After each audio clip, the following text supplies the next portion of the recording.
వివి వినాయక్ గారితో first cinema నుంచి act చేశారు కదా మీరు. నా గాడ్ ఫాదర్ అమ్మాయి వివి వినాయక్ గారు. ఈరోజు నేను ఇండస్ట్రీకి రావడం శ్రీరణ లేనిది ఇండస్ట్రీ నాకు తెలియదు. శ్రీరణనే నాకు మంచి క్లోజ్ ఫ్రెండ్. 87 నుంచి నాకు మంచి మిత్రుడు. నా దగ్గర ఆయన రావడం, ఆయన దగ్గర నేను పోవడం, ఆయనే ఇండస్ట్రీ నాకు చూపించిన వ్యక్తి. కాకపోతే సినిమా ఇండస్ట్రీలో స్థిరపడేలా చేసింది మాత్రం మా వివి వినాయక్ గారు. ఆది సినిమా తర్వాత ఇప్పటివరకు వెనుకకు తిరిగి చూడలేను. అలా వెళ్ళిపోతూనే ఉన్నాను. ఇంకా నా జీవితకాలంలో వాళ్ళే నా గాడ్ ఫాదర్స్. వాళ్ళు ఎల్లప్పుడూ కూడా సంతోషంగా ఉండాలి, మనస్ఫూర్తిగా కోరుతున్నాను. వాళ్ళందరూ ఇప్పుడు అందరితో ఒక పరిచయం మీకు, కానీ వివి వినాయక్ గారితో చాలా బాగా ట్రావెల్ చేశారు కదా. ఆయనకు కూడా మీకు మీ ప్రాబ్లం చెప్పాలి అని అనిపించలేదా? అనిపించలేదంటే అంటే కలవలేకపోయినాము. సినిమా షూటింగ్ తప్పితే తర్వాత కాంటాక్ట్ లేదు. ఎప్పుడైనా ఈ సినిమా ఆఫీసు మళ్ళా అన్న షూటింగ్ స్టార్ట్ అవుతుందంటేనే కలవడం తప్ప మిగతాప్పుడు ఎప్పుడన్నా ఒకసారి కలుగుదామని పోయి ఊరికే సరదాగా పోయి కలిసి అన్న నమస్తే. ఎక్కువ మాట్లాడలేను ఆయనతో, ధైర్యం చేసి అస్సలు మాట్లాడలేను. ఎందుకంటే ఒక గాడ్ ఫాదర్గా ఎన్నుకున్నాం కాబట్టి ఇక అదే రేంజ్లో ఆయన చూస్తూనే ఉంటా. అట్లా అని నేను ఎప్పుడు కూడా సపోర్టు, మనకున్నాడు సపోర్టు.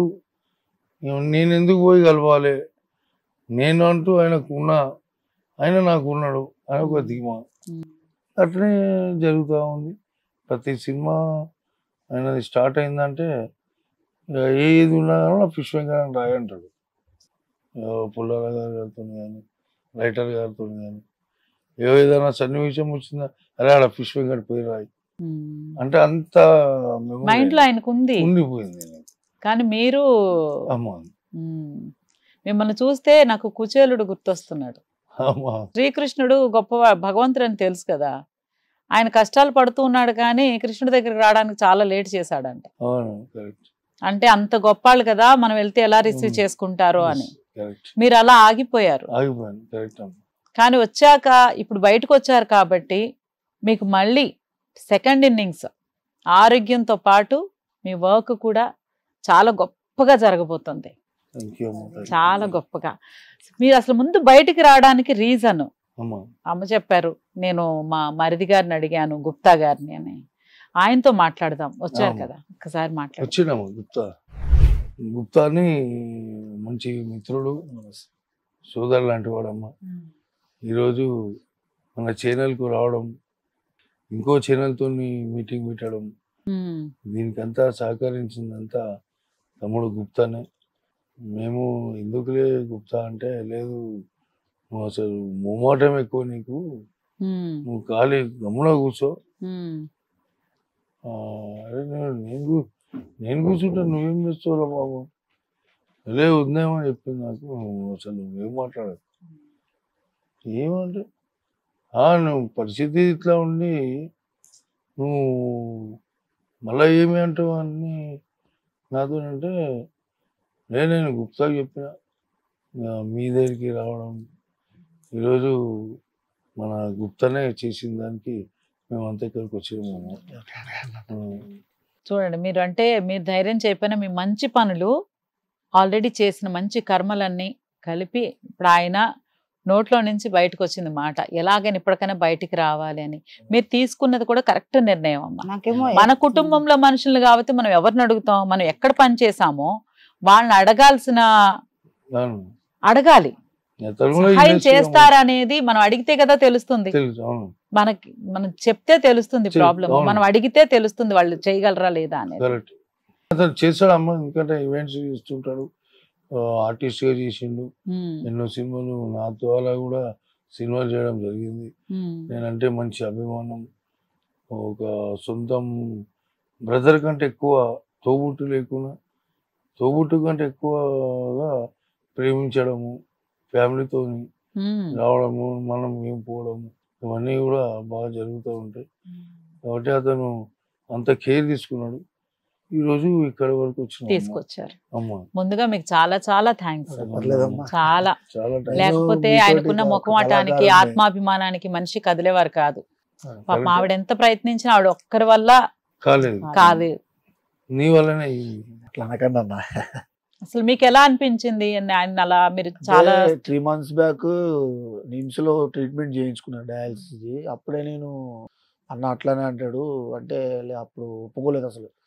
సరే మీరు వద్దు గుప్తా, నేను ఇప్పటిదాకా ఎవరిని చేయి చాపలేదు, ఆ లైఫే నాకు వద్దని చెప్పి అంటే సర్లే నేను కూడా లైట్ తీసుకున్నాను. అయితే 4 days బ్యాక్ ఫోన్ చేసి బాగా ఏడుస్తూ మాట్లాడింది. నాకేం అర్థమైతే లేదు, అన్న పరిస్థితి అస్సలు బాగోట్లేదు, నువ్వురా అంటే నేను వచ్చాడు కాదు. నేను ఆఫ్టర్ షూట్ ఫిలిం ఛాంబర్ వాళ్ళు కూడా ఫోన్ చేసారు, చదలవాడ శ్రీనివాసరావు గారు, ఆయన కూడా 1 lakh డొనేట్ చేశారు. నా ఆశ ఏంటంటే యాక్చువల్లీ నేను కూడా ఇండస్ట్రీ మీద పిచ్చితోటే నేను హైదరాబాద్ వచ్చా. నేను కూడా ఆర్టిస్ట్నే, కాకపోతే ఒక స్థాయికి వెళ్ళలేదు అంతే. అన్నతోటి కూడా చాలా సినిమాలు చేశాను. అది సినిమా నేను కూడా అప్పుడు చిన్నపిల్లోడిని, చిన్న ఏజ్.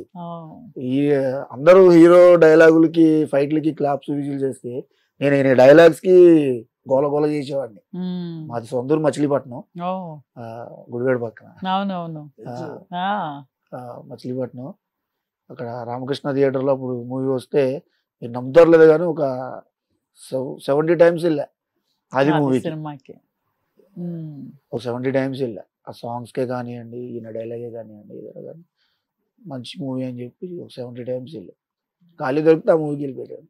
ఇక ఇక్కడ రావడంతో నాకు బాయ్ మూవీ నాగార్జున గారిది అన్నపూర్ణ స్టూడియోలో జరుగుతుంది. అదే టైంలో అన్న వాళ్ళ పాపది మ్యారేజ్.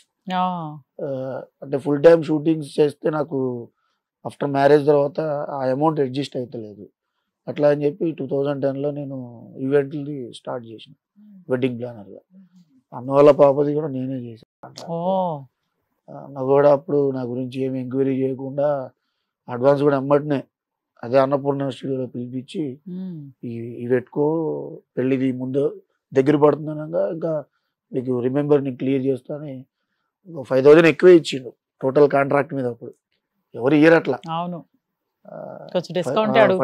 5,000 ఎక్కువ ఇస్తే నేను కూడా మా స్టాఫ్ ని పిలిచి అన్న ఇస్తారు తీసుకురా అని చెప్పి అన్న చేతుల మీదుగా ఇప్పించి.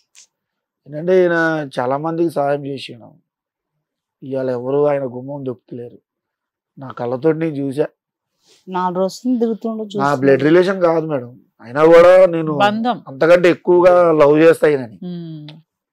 చాలా మంది అరే నీ సొంతమన్న ఫిష్ వెంకట్ అది నువ్వు అట్లా రామరెడ్డి లాగా అది ఇది అని అంటే చేస్తున్న అవకాశం ఎట్లా వస్తుందో ఎవరూ చెప్పలేము. అది వచ్చినప్పుడు అన్న స్థాయికి నేను కూడా వెళ్తానే ఒక నమ్మకంతో. అన్నను కూడా ఏ రోజు నేను అన్న నాకు ఈ అవకాశం ఇప్పియండి, నాకు ఈ రికమెండేషన్ చేయండి అని అడగలే. ఆయన ఎంత కష్టపడి వచ్చిందో నాకు తెలుసు, ఎంత రికమెండేషన్ నుంచి వచ్చిందో కూడా తెలుసు. అది నేను కూడా అలానే వెళ్ళాలి అనే ఉద్దేశంతో అన్నతోటి చాలా సినిమాలు చేసిన. అభిమానంతో ఈ రోజు ఆయన బాగుండాలని మీరు కోరుకున్నారు. బాగుండాలి. చిరంజీవి గారు కూడా పొన్నంబాల గారికి చేసినట్టు మన తెలుగు ఇండస్ట్రీ మన వ్యక్తి చాలా సినిమాల్లో అన్నయ్యతో చేసాడు చిరంజీవి గారితో. కొంచెం చిరంజీవి గారు కొంచెం ఆయన మీద ఒకసారి చూస్తే యాక్చువల్లీ మళ్ళీ వెండి తెర మీద మళ్ళీ అందరినీ నవ్విస్తాడు. ఆ నమ్మకం ఉంది నాకు. తప్పకుండా చిరంజీవి గారికి తెలియజేసే బాధ్యత మీరు కూడా తీసుకోవాలి. తప్పకుండా. హిట్ టీవీ యాప్, ఇందులో short news, live news, entertainment shows, movies, digital magazines తో పాటు మీ జిల్లా వార్తలను కూడా ఫ్రీగా చూడొచ్చు. ఇంకెందుకు ఆలస్యం, వెంటనే హిట్ టీవీ యాప్ ని డౌన్లోడ్ చేసుకుని ఫ్రీగా ఎంటర్టైన్మెంట్ పొందండి. Hit TV app. Hit TV app. Please download hit TV app. Hit TV app ని ఫ్రీగా డౌన్లోడ్ చేసుకుని ఎంజాయ్ చేయండి. మీకు నచ్చిన ఎంటర్టైన్మెంట్ కోసం హిట్ టీవీ యాప్ ని ఫ్రీగా డౌన్లోడ్ చేసుకుని ఎంజాయ్ చేయండి. హిట్ టీవీ యాప్ ని డౌన్లోడ్ చేసుకుని ఆస్వాదించండి, ఆశీర్వదించండి. ఇంతమంది సెలబ్రిటీలు హిట్ టీవీ యాప్ ని డౌన్లోడ్ చేసుకోండి అని చెప్తున్నారంటే ఎంత మంచి యాప్ ఆలోచించండి. అమెరికా అమెరికా అమెరికా అమెరికాలో చదవాలనుకునే వాళ్ళకి విశ్వసనీయమైన పేరు మన శౌర్య కన్సల్టెన్సీ. UK లో 1 year masters, UK లో 1 year masters, 2 years work permit up to 5 years visa. Contact Shaurya Consultancy. Contact 89851 89851.